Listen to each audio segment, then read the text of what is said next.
forward to sharing more information about urban and regional planning here in the state of Texas, focused on San Antonio and far beyond.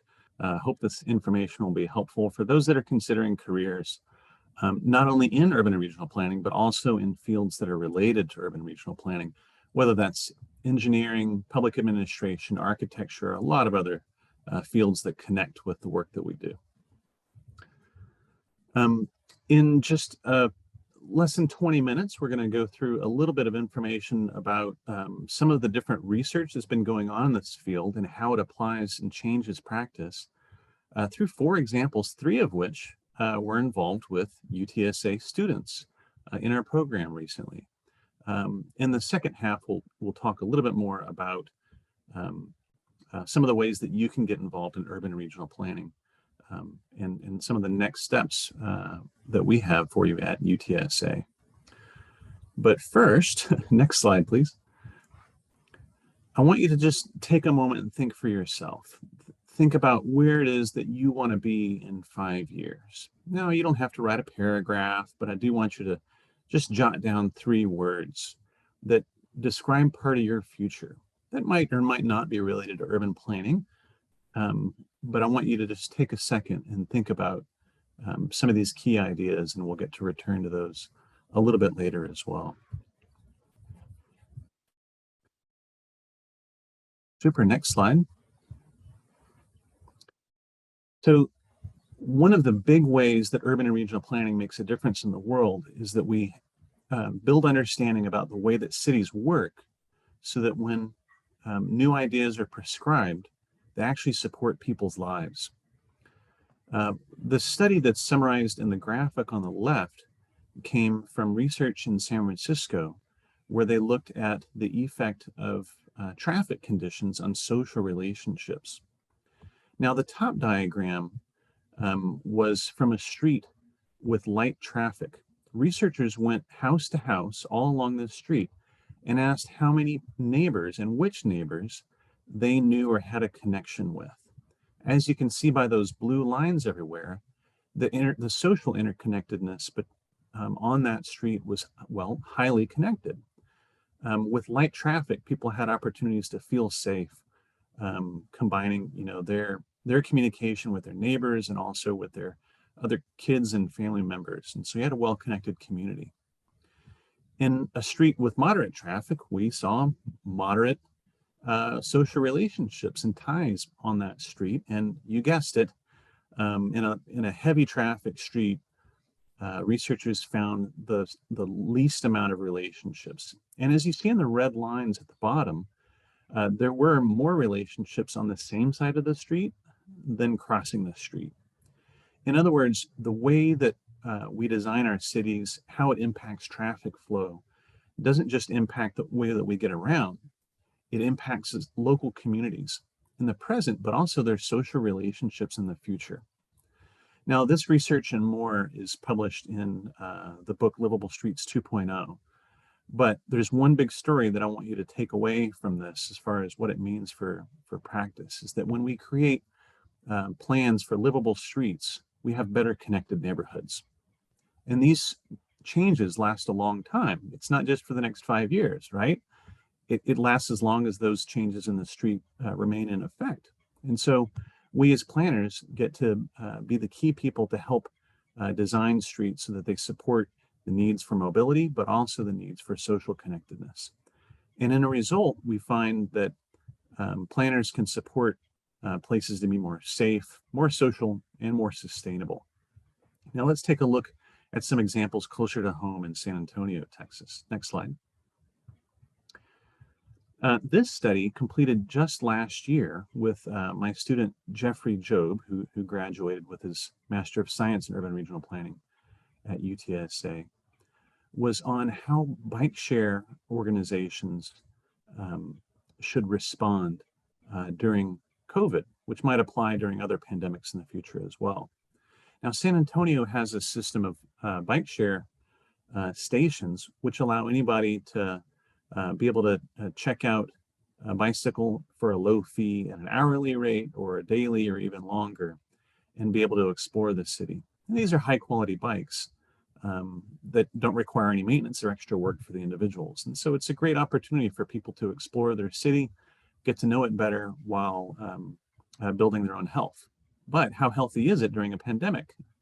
What we looked at was several different bike share organizations and how they responded to producing messaging about their responses to the pandemic to keep people safe. And that included, for instance, practices like staff sterilizing and cleaning the bikes on a regular basis. But also we surveyed users on how they would respond based upon some of the changes that were going on in the present. And then later, after the pandemic subsided. What Jeffrey Job's excellent research showed was that bike share services really need to continue during the pandemic by focusing clear information to the users that would help them have assurances that they can use the system safely, but also reducing and suppressing virus transmission. And therefore, it's an important part of active transportation for cities. Now, we didn't just get to do this study in partnership with our local bike share organization. Jeffrey Job went an extra step, and he presented it at the Transportation Research Board annual meeting, which is a global meeting that happens in Washington, D.C., and the study was published in the Transportation Research Interdisciplinary Perspectives, which is a peer-reviewed journal. So hats off to Jeffrey Job for making a lasting difference in his time at UTSA. Next slide. This next study was part of the professional report developed by Marco Hinojosa, who graduated from UTSA in 2019. He looked at a community here in the San Antonio area called the Near West Side, which also focuses in on close to the downtown campus area where UTSA's urban and regional planning programs are located in San Antonio. And what he showed is that he demonstrated lots of opportunities to be able to redevelop some of the areas that had been neglected or underdeveloped over the years through economic downturns. Places like parking lots that weren't necessarily meeting all the goals that the city and the neighborhood were seeking to provide, and demonstrated that there's lots of opportunities to be able to recreate that area of the city in a way that would improve sustainability and livability, like we talked about earlier, for the community. Marco was able to take this research and turn it into his work to improve his work with the city of San Antonio. He worked with transportation department at the city of San Antonio on their Vision Zero program and improved safety of intersections, not just in the near downtown area, but all throughout the city. And that's how I got to work with him in practice, as I served on a committee that supported Vision Zero's effort in San Antonio. He was later able to move on into a private consulting role. He's now a project associate at MIG, a global firm that he's used to take his expertise that first started at UTSA to serve clients worldwide. Next slide. And last and not least, we have Veronica Escalera Ibarra, who graduated here with the Master of Science in Urban Regional Planning in 2020. She did a planning professional report on access to healthy foods. She looked at two different cities, or actually neighborhoods, one close in to downtown called the Pearl in near downtown San Antonio. That's the image on the right. And then also the Mueller community, which is the redeveloped airport, a new urbanism style development in Austin, Texas, about 80 miles northeast of here. She was able to take this kind of holistic perspective on the way that land use plans can support healthy access to food by making sure that we had not only opportunities to buy food, of course, at restaurants and groceries in nearby neighborhoods, but also the role of farmers markets in improving access to healthy food in communities.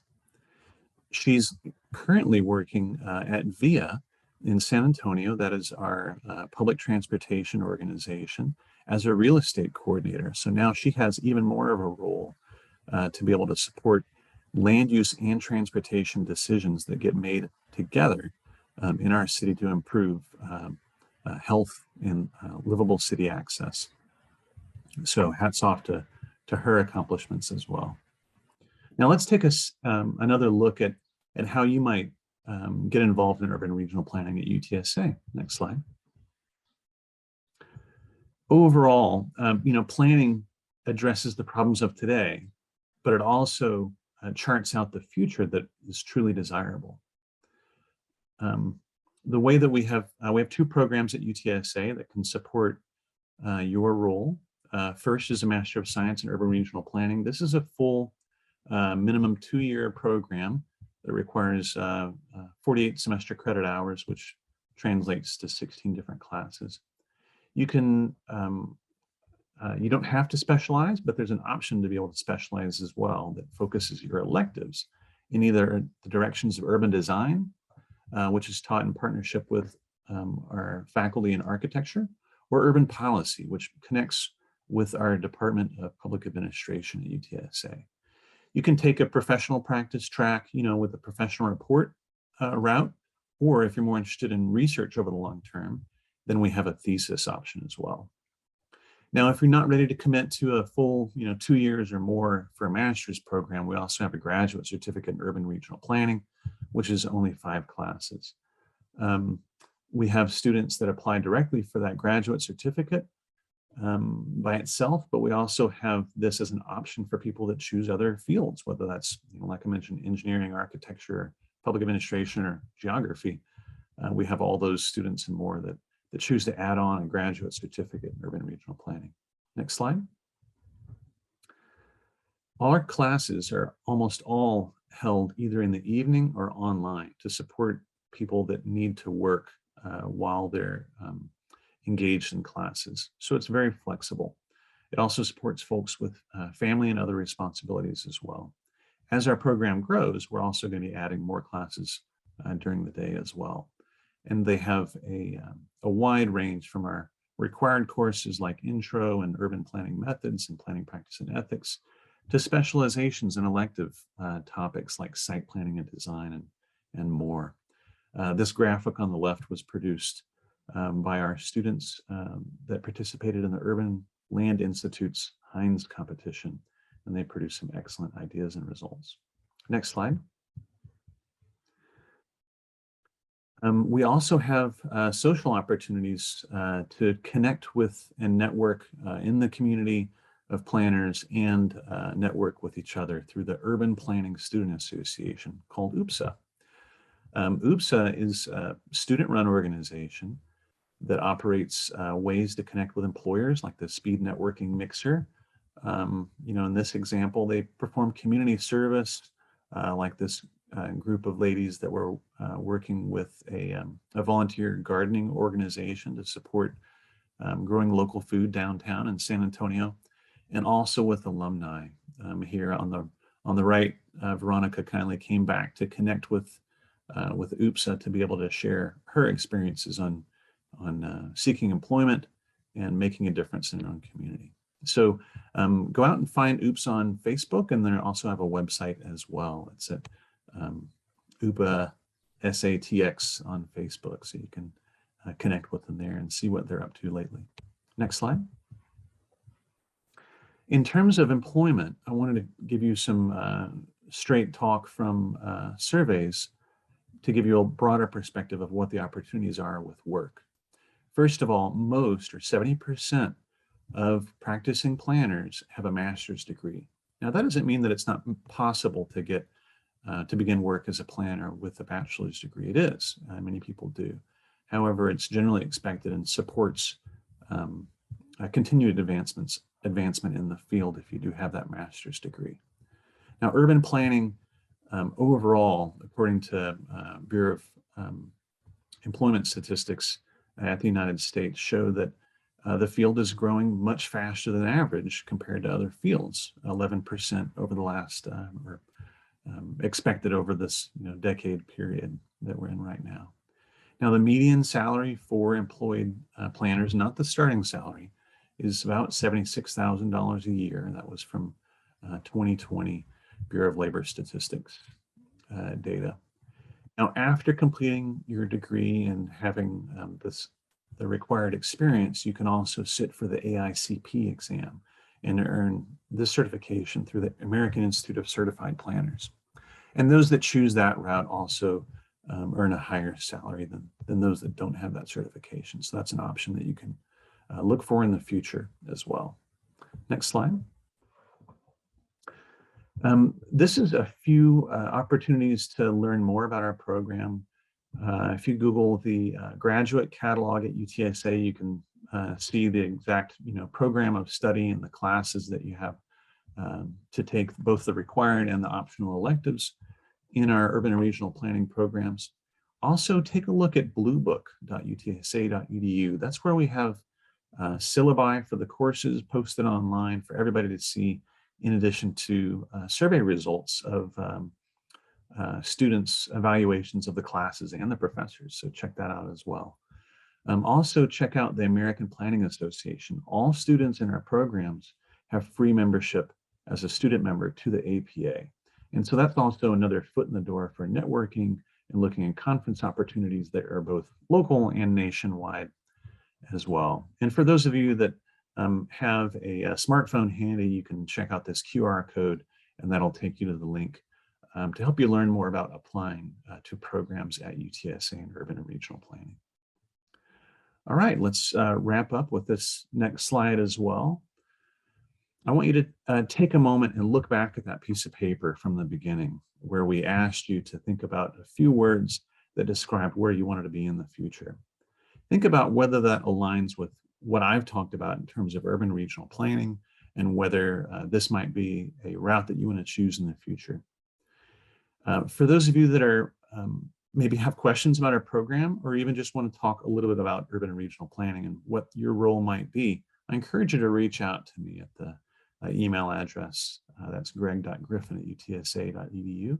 And I'm more than happy to spend some time with you, whether that's just a quick note or an individual Zoom call. Then we have that opportunity. So please feel free to reach out. That concludes this official presentation, but I look forward to any discussion that we have and checking up with everyone in the future and supporting your growth in making your cities better. Thank you. I currently live in San Antonio, and I know that Texas Department of Transportation has begun the construction that will expand the number of lanes on Loop 1604. What does that mean for the sustainable future of the city in terms of urban planning, and how can UTSA students get involved in this? Great question. Thank you for that. Transportation geographers and planners have two broad conceptions of help us think about the way that transportation changes our city form and sustainability overall. And you're familiar with this concept already. You can think of both transportation improvements that foster centripetal growth and energy in a city, or a centrifugal force, right? So when we have, if you think of a centrifuge, then that's like a spinning outward. And when we have improvements to loop conditions, then rather than concentrating traffic and growth in one core area, it does the opposite. And so it facilitates mobility further at the fringes of a city. Now, in many cases, that can be very important because we have what's called polycentric city growth these days, or edge cities, where we have important destinations out in suburban areas. So in cases like the expansion of Loop 1604, we might expect that adding lanes can induce traffic at the fringes of our city.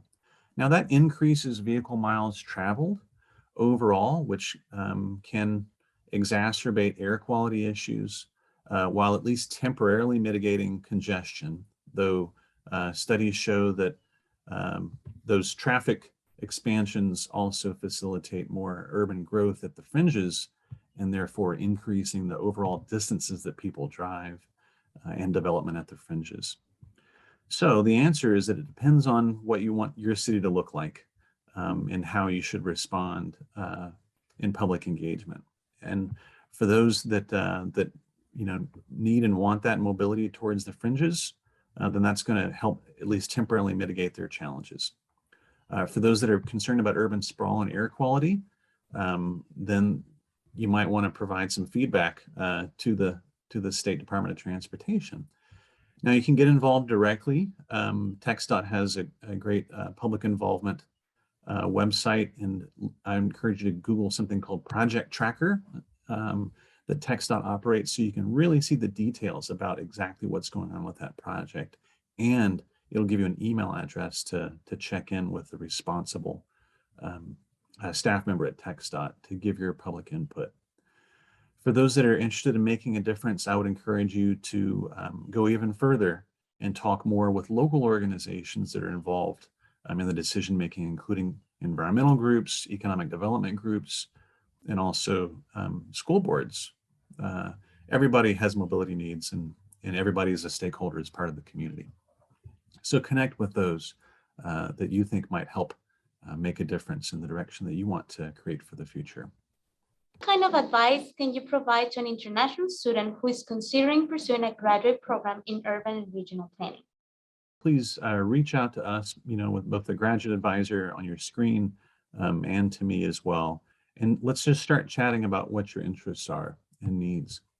The second thing that I would recommend, of course, is to Google around a lot. Learn about the community that you're interested in moving to and what that might be like. There's a lot of great resources online and YouTube that can help you get a better feel of what living in a place like that is really like without having the expense and difficulty of traveling just to see what it would be like. So that might help allay some of your concerns about being able to make a jump like that. I encourage, when you talk to faculty at UTSA or elsewhere, I do recommend asking for some names or contact information for other international students that have made that jump before. And even if you get to talk to somebody that may not be from your same home country, they can provide insights that would help you think about how you'd be able to connect and move in and be able to quickly adapt to the community and become part of the growing and learning community at UTSA. And then more specifically, I recommend, depending on the visa route that you might be choosing or payment considerations, to really look for opportunities for scholarships at UTSA.